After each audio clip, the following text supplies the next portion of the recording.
Hello dear friends, Deepshikha study channel में आप लोग का स्वागत है। और मैं 12th क्लास की होम साइंस पढ़ा रही हूँ। मैं पढ़ाऊँगी तो सब कुछ मतलब 9 से लेकर 12 तक, लेकिन अभी मैं 12th क्लास का ही ले रही हूँ क्लास। और इसी तरह से आप लोग देख सकते हैं कॉपी पे लिख के। तो अभी हमारे पास व्यवस्था नहीं है, होगी तो फिर हम स्टार्ट करेंगे। तो ठीक है, अगर मेरी वीडियो पसंद आएगी तो लाइक कीजिएगा, कमेंट, शेयर, सब्सक्राइब।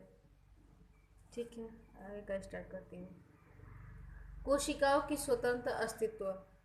प्रत्येक कोशिका का अपना स्वतंत्र अस्तित्व होता है। इसके ऊपर एक कोमल झिल्ली होती है ढके, जिससे उसकी सीमाएं निर्धारित होती है। झिल्ली से ढके होने के कारण प्रत्येक कोशिका एक दूसरे से अलग होती है। तो आप लोग समझ सकते हैं कि जो कोशिका होती है ये स्वतंत्र होती है, ठीक है, अपने अस्तित्व में वो होता है। और फिर वो एक कोमल जो पतली सी झिल्ली होती है ना, उसी से वो ढकी रहती है, ठीक है। और जिससे उसकी सीमाएं निर्धारित होती है, ठीक है। और इसी के कारण प्रत्येक जो कोशिका होती है पतली पतली होती है, वो सब अलग अलग होती है, ठीक है, एक दूसरे से अलग अलग होती है इसी के कारण। और कोशिकाओं का वर्गीकरण। यद्यपि सभी कोशिकाओं की मूल संरचना एक सी होती है, परंतु आकृति, आकार व कार्य के अनुसार उनका अग्रभाग में वर्गित किया गया है। यानी कि कहने का मतलब ये है, सभी जितनी कोशिका होती है वो एक जैसी ही होती है, परंतु आकार व आकृति, आकार व कार्य के अनुसार, मतलब कि जिसकी जिसकी जैसी आकृति होती है, बनावट होती है, आकार होती है, उसी के हिसाब से उसका कार्य भी होता है, ठीक है। और उसी सभी भागों में उसी के अनुसार ही वो वर्गित भी होती है, भटी होती है, ठीक है। तो आगे, रक्त कोशिकाएं। रक्त की कोशिकाएं गोल आकार की होती है। रक्त की कोशिकाएं वो गोल की आकार की होती है, जो ब्लड होती है, हमारी ब्लड सेल्स। और ये दो प्रकार की होती है, लाल रक्त कोशिकाएं, श्वेत रक्त कोशिकाएं। तो लाल रक्त कोशिकाएं क्या होती है, ये गोलाकार होती है तथा दोनों मध्य से कुछ चिपकी होती है।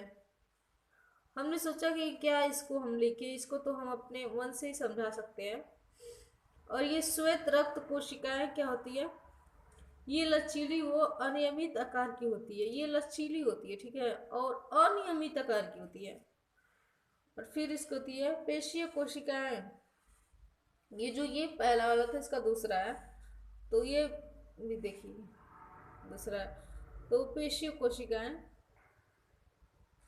आकार में ये लंबी तथा पतली होती है।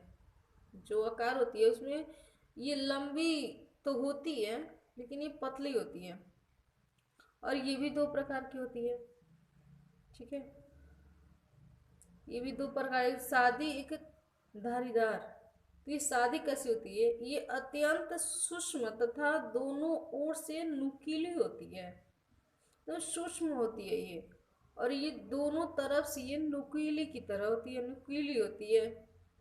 और ये धारीदार, ये क्या होती है, ये मांसपेशियों में धारे उत्पन्न करती है, ठीक है। ये जो धारीदार होती है, ये जो मांसपेशियां होती है हमारे अंदर, उसमें धारी जो होती है उसको उत्पन्न करती है, ठीक है। ये अस्थि कोशिकाएं हैं। थोड़ा सा और हम समझा दे रहे हैं आप लोग को इसके बारे में, सादी कोशिकाएं के और धारीदार, ठीक है। तो सादी कोशिकाओं से बनी मांसपेशी, सादी मांसपेशी तथा धारीदार कोशिकाओं से बनी मांसपेशियां धारीदार पेशियाँ कहलाती हैं। सादी मांसपेशी मानव इच्छा से कार्य करती है तथा इन्हें अनैच्छिक मांसपेशियाँ कहते हैं। शरीर के अंदर इन्हीं मांसपेशियों की अधिकता होती है। धारीदार मांसपेशियाँ मनुष्य की इच्छा अनुसार कार्य करती हैं, जिस कारण हम अपने अंगों में गति उत्पन्न कर सकते हैं। ठीक है। फिर आपका आ जा रहा है तीसरा वाला, अस्थि कोशिकाएं। ये अस्थि कोशिकाएं क्या होती है? ये देखिए, बोन सेल्स इसे कहते हैं इंग्लिश में। तो अस्थि कोशिकाओं का आकार कुछ कुछ छोटे का अंतर होता है, यानी कि जो अस्थि कोशिका होती है उसमें कुछ कुछ यानी कि बहुत कम कम होती है, छोटी का अंतर होता है, यानी कि बस छोटा छोटा, बस थोड़ा थोड़ा अंतर होता है। ठीक है।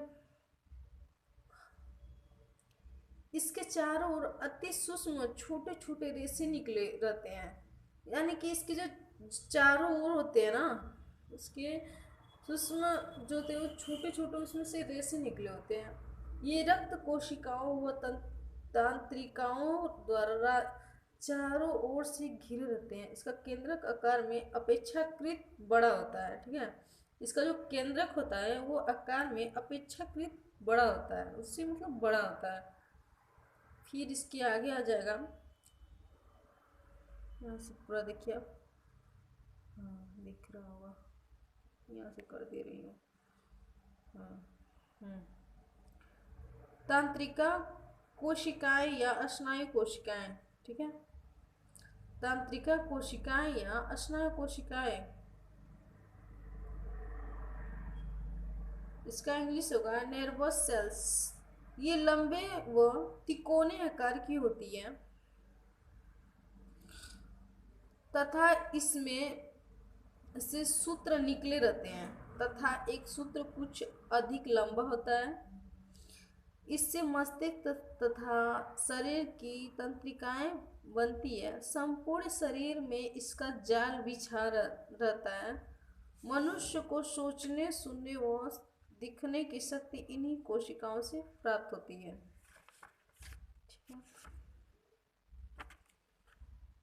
और फिर पचवा जाएगा आपका संयोजी कोशिकाएं। ये लंबे व गोल आकार की होती है। ठीक है। संयोजी जो कोशिका होती है ये लंबी भी होती है और गोल भी होती है। इन कोशिकाओं से ऐसे ऊतकों का निर्माण होता है जो शरीर के विभिन्न अंगों को आपस में जोड़ने व यथास्थान रखने का कार्य करते हैं। ठीक है। जो शरीर के विभिन्न अंगों को आपस में जोड़ने व मतलब आपस में जोड़ेंगे और यथास्थ करने का कार्य करते हैं।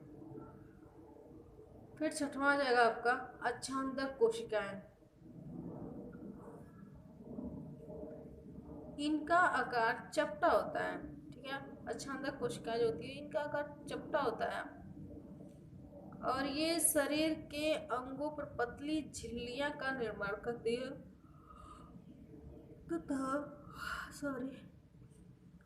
तथा इनको सुरक्षा प्रदान करती है। फेफड़ों व हृदय की बाहरी व भीतरी झिल्ली इन्हीं से बनती है। ठीक है। जो अशांत कोशिकाएं हैं इन्हीं से ही ये जो फेफड़ा होती है, हृदय होती है, बाहरी व भीतरी झिल्ली से ही बनी रहती है। कम स्थान होने के कारण बहुत सी कोशिका की आकृति दबकर विकृत हो जाती है। इसीलिए बहुधा कोशिकाएं बहुत पतली रूप से धारण कर लेती हैं। ठीक है। तो आज हम इसका टॉपिक समाप्त करते हैं, यानी कि जो कोशिका इतिहास थी, और इसके आगे हम पढ़ाने जाएंगे आपको अगली वीडियो में कोशिका का आकार। तो आप लोग को वीडियो कैसी लगी ज़रूर आप लोग कमेंट कीजिएगा, और हाँ, लाइक करना, सब्सक्राइब करना, शेयर करना मत भूलिएगा। और फिर अगले वीडियो मिलते हैं। अगर कोई भी गलती हुई हो तो प्लीज़ माफ़ कीजिएगा, क्योंकि अभी हमको थोड़ा टाइम लगेगा और व्यवस्था भी इसी तरह का है, धीरे धीरे सही हो जाएगा। ठीक है, हमारी स्टडी में सुधार हो जाएगी। तो फिर नेक्स्ट वीडियो में मिलते हैं, तब तक के लिए bye bye, take care, thank you. एक बार इस तरह से दिखा दे आप लोग को। ये देखिए, थोड़ी राइटिंग नहीं सही है बट सही है। ठीक है, बाद में मिलते हैं अगली वीडियो में।